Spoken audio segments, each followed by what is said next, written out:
அஸ்ஸலாமு அலைக்கும் வரஹ்மத்துல்லாஹி வபரகாத்துஹு. உங்கள் அனைவர் மீதும் சாந்தியும் சமாதானமும் என்றென்றும் நிலவட்டும்.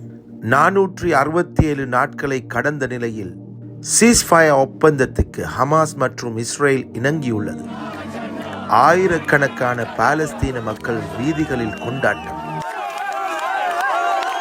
அல்ஹம்துலில்லாஹ், அல்ஹம்துலில்லாஹ், அல்லாஹு அக்பர், அல்லாஹு அக்பர்.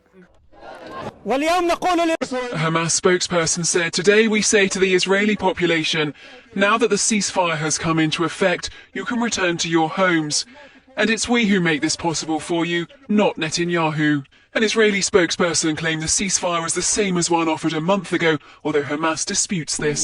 கடந்த 2023 அக்டோபர் 7 முதல் 15 மாதங்கள் தொடர்ச்சியாக நடந்த இனப்படுகொலைகளும் கொடூர தாக்குதல்களும் முடிவுக்கு வந்தன.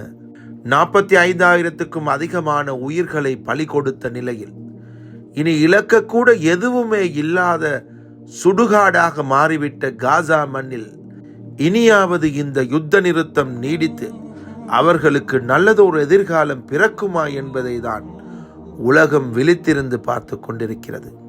இழந்த குழந்தைகள், முதியவர்கள், குடும்பத்தினர்கள், அவர்களது வீடு வாசல், சொத்து செல்வங்கள் அனைத்தும் மீள கிடைக்காத ஒன்றுதான்.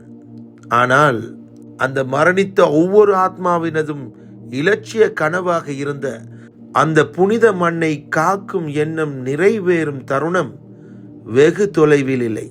அல்ஹம்துலில்லாஹ், அல்ஹம்துலில்லாஹ், அல்லாஹு அக்பர், அல்லாஹு அக்பர். போராட பிறந்த மக்களுக்கு புது வாழ்வை இறைவன் வழங்கட்டும். உலக மக்களின் பிரார்த்தனைகள் என்றென்றும் காசா மக்களோடு.